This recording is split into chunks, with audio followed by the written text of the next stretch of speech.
In today's video, I'm covering all the crucial components to developing a successful content marketing strategy to get you more followers, more engagement, and more warm leads. I'm going to let you in on all the secrets to creating the ultimate master plan, which will help you grow consistently and efficiently. And trust me, nothing is more important than this. I mean it. Let's dive right into the step-by-step guide. Hi, my name is Natalia and welcome back to my channel where I share super actionable ideas on content creation for entrepreneurs and creatives. In today's video, we're going in depth on one of the most important parts of marketing, which is strategy. You can have amazing ideas, post quality content, but without a well thought out and strategic approach, your growth is actually hindered. I always say this, having a content marketing strategy for your business is key to your success. So today you'll learn all the important components. I'll teach you what to include in your strategy, what to think about, and how to implement it properly to get results. I based all of it on a series of questions so you're guided along the way. Plus, I have a bonus for you which will help you tremendously when creating your strategy, so make sure to watch till the very end. Grab a cup of coffee, a notepad, and a pen because you'll have a lot to think about in the next few minutes. So before we get into the meaty part of this video, I want you to know this. If you want to grow consistently and get results, you absolutely have to have a marketing strategy. I'm talking about content marketing strategy in this video, but it applies to any marketing endeavors you undertake. And sure, you can post without a strategy and still get results, but trust me, you will be much more efficient if you apply yourself to this process.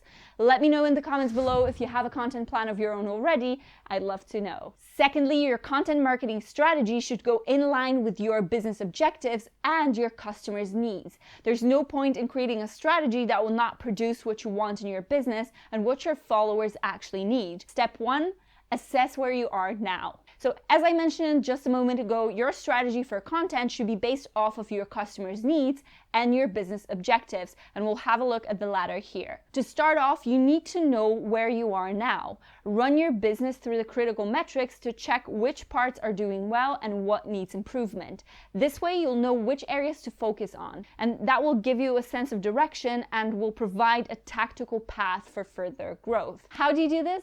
Apply the pirate metrics framework to your business. The pirate metrics are known as the R framework, hence the pirate reference. So the AARRR stands for acquisition, activation, retention, referral, and revenue. Let's say your business is doing great in terms of acquiring new clients, so they have no issues in finding you and grabbing your product or service. Great. But upon further inspection, you see that your retention is kind of lacking. They buy from you but never come back. And identifying the problem is always the first step. So now that you know, you need to find a way to turn your one-off customers into returning clients, and you can make it your focus. This helps you find ways in your marketing to creatively approach this issue and solve it. Step 2, ask your why, the mission. Now that you've audited your business, let's focus on why you want to create content. Apart from the obvious, I want to have an online presence and everyone's on social these days, ask yourself what your mission is and why you do what you do. It will ground you and make sure that content you create is infused with purpose and value. And trust me, it's much easier to create with integrity this way. Once you have your mission statement laid out, make it a bit more concrete. If your mission is achieved, what will it look like? Write it all down. Really think about how creating content is going to fulfill this mission. Why do you want to implement content marketing in your overall business strategy? How is it going to help your audience, and how is it going to benefit you in the long run? These are quite important things to consider because there can be so many different reasons for creating content, but if you pinpoint one or two which complement your general business goals, it will help guide your creation process. Step 3, choose your goals. At this point, you want to ask yourself what goals you'd like to achieve through your content strategy. And again, keep them in line with your business objectives. Once you have a rough idea, outline what measurable outcome would constitute a success. Be very specific here.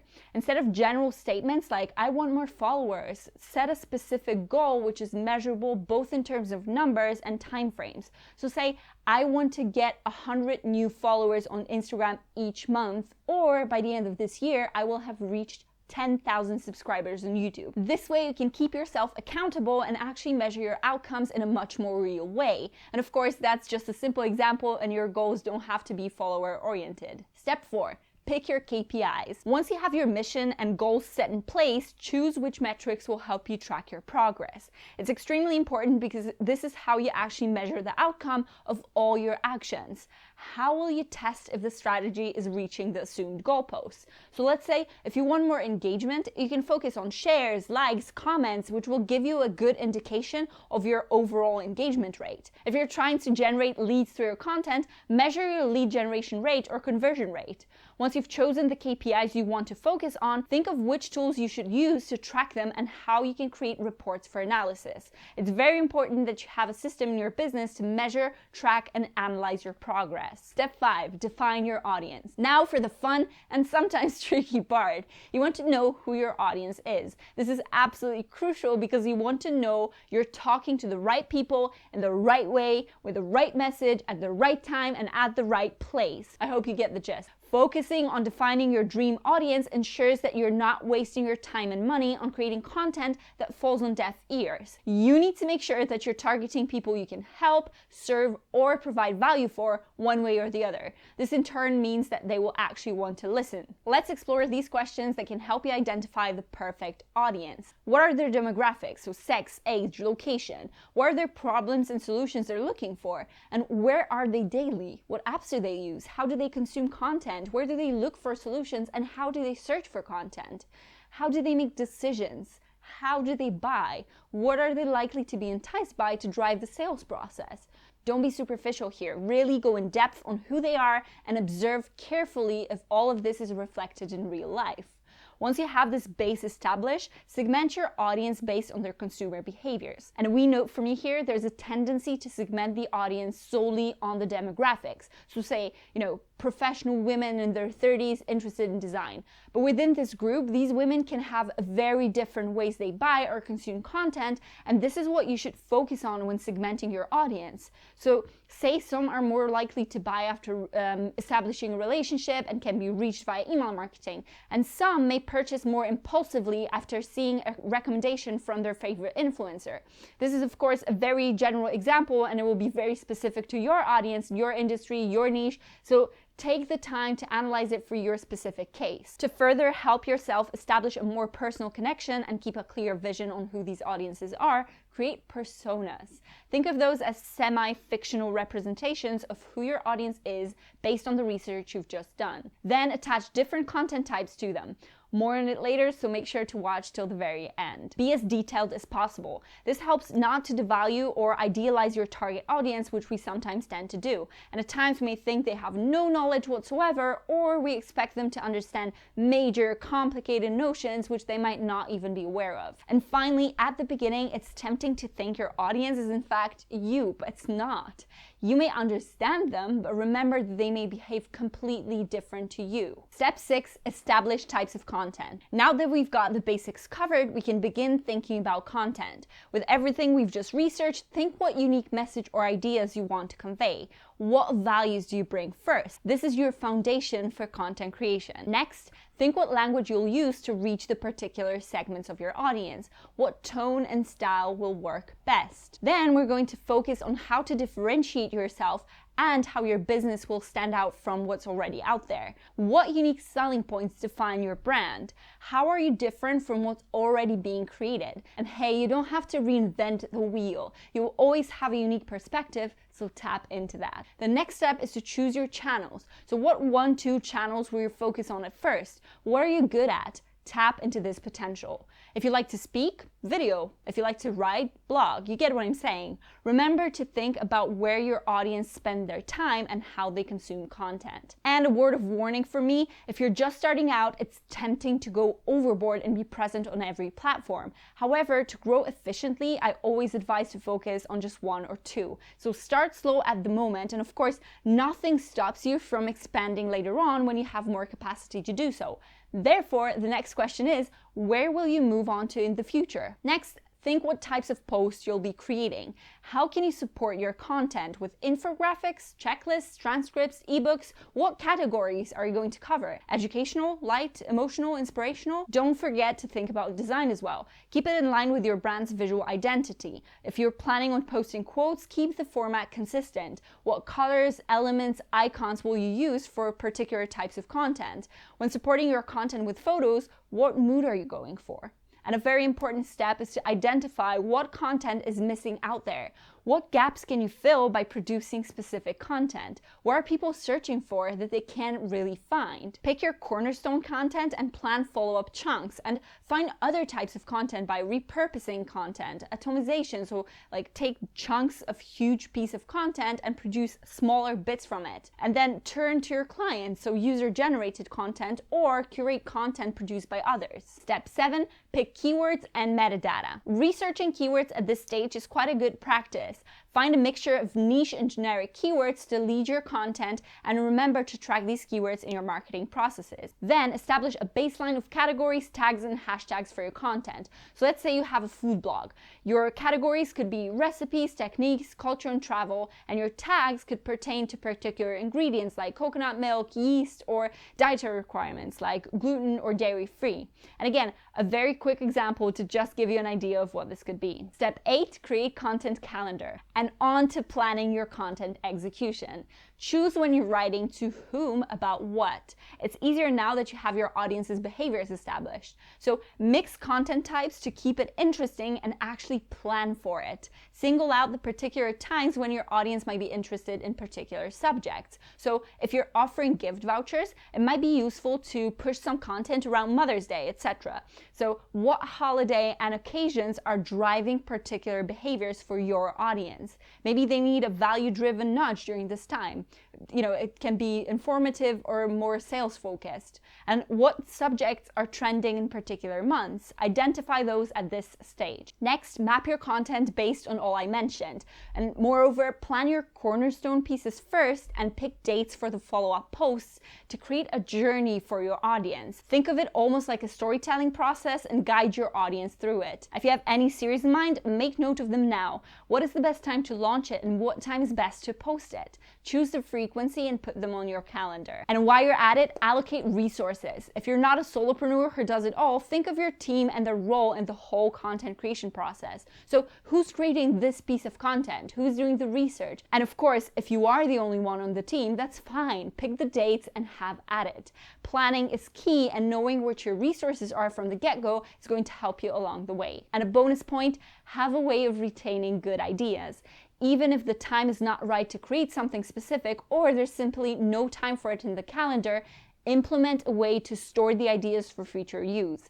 If you need tools to do so, check out Asana, which is one of my favorite tools. I have a whole video teaching you how to set it up from scratch. And of course, you can use other tools like Trello, running ideas list in your inbox, or a good old notebook. Step 9, create a distribution strategy. This is the tricky part. Your ideas mean absolutely nothing when they're not heard, and this means your content needs a strategic approach to distribute it properly. By approaching marketing your content tactically, you ensure it reaches the right audience at the right time. Again, where's your audience spending their time? Is it worth showcasing your content on a particular Facebook group, or should you target influencers to promote your content? Should you implement PR strategies to get media on board? And which social media channels would fit the content subject? Have a process for publishing to avoid mistakes and ensure a great workflow. So outline it, write it, fact check it, confirm it fits with the strategy, publish, distribute, plan activities to market it.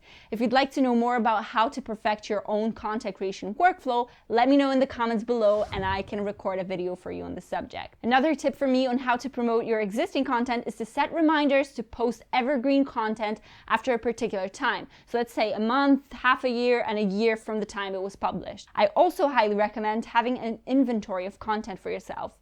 You never know when it might come in handy to tap into your past content. And with a simple directory, a quick search with specific keywords can save you hours of going back and forth trying to reference other pieces of content with a vague idea of which one you actually need. Step 10. Document it all. Time and time again, I see marketing endeavors without a written down strategy. And data shows that those marketers who have a documented marketing strategy are far more efficient, both in terms of actual results and how they perceive their work. And no wonder. A written down document helps keep your actions consistent with your objectives, keep it on the right track, and not stray too far from the main path. Writing it all down sets it all in place. I prefer to start off with doing it by hand at first and then moving on to typing out a document once it's all set in stone. Once it's created, it serves as a comprehensive guide for teams to refer back to, or, a solo team. Let's face it, if you're on your own, you need a point of reference too. Have someone within your team who's perfect in keeping people in check? Well, that's your person to keep an eye on the document and ensure the creative teams stay on the right track. You know how this can go, and you're so creative that your mind wanders farther and farther until you find yourself in the middle of the forest without knowing how you got there. So make sure to have a strategy keeper, like a gatekeeper, protector, whatever, just on your team. Fill in the rest on the fact that this person is not a jerk for constantly saying, oh well, but it's not in line with our objectives, but it's their job to keep everyone anchored. And sometimes an idea is great, but it's not consistent with your goals, doesn't really fit the brand, or will not be of use to your particular audience. And by referring to your strategy document, you have a way to make your case and have a good argument against publishing it. Or the document can help you transform the idea to match the strategy better. Step 11, check back constantly. And on the subject of sticking to the strategy, have systems in place to track your KPIs regularly. Schedule monthly get-togethers where you discuss what went well and how we can use it in the future, or what went wrong and how to fix it or not to make the same mistake again and what you've learned from this. And by the way, if you're on your own, you can still do it. After a pre-selected period of time, apply the same metrics you applied at the beginning to assess your current state. So what's working? What's not working? Identify the chunk that's not working and focus on fixing it. And which parts are going well? What strategies have you implemented that help with it? It really goes on and on like this. Checking back constantly and leveraging what's working great and tweaking what needs improvement is a sure way to progress. At this point, you can also check consumer behavior. So introduce A/B testing for your headlines or photos, or check how your sales funnels are doing. Are people bouncing on a particular part of your website? Trace it. So an example, right? You want to engage your audience. They're not engaging. Why? Are you activating them by asking questions? Have you chosen the right channels, the ones they're actually active on? Or maybe you've chosen the wrong audience. Always compare, test KPIs, check results, and analyze them as well as your own actions. Only this will ensure that you don't waste your time doing what you're doing. Then at the end of each cycle, optimize your actions. Once you have a working content marketing strategy, see what can be improved. So check what you can automate or waterproof your processes. And the gist? Always be proactive. And now for the bonus you've been waiting for. I've created a completely free content marketing strategy workbook to help you power through the process in an efficient way. Check out the link in the description box to download it and see how your content creation transforms. Next, make sure to check out this video to get your head brimming with content ideas. And trust me, this one's very, very juicy. It will make thinking out content for you super easy. Type in ready in the comment section below if you'll be creating your own content marketing strategy. If you have any questions at all, leave them below too. It took me a while to produce this video, so I would really, really appreciate it if you could leave a thumbs up because it helps me out a ton. Subscribe for more content creation ideas, and I'll see you next time.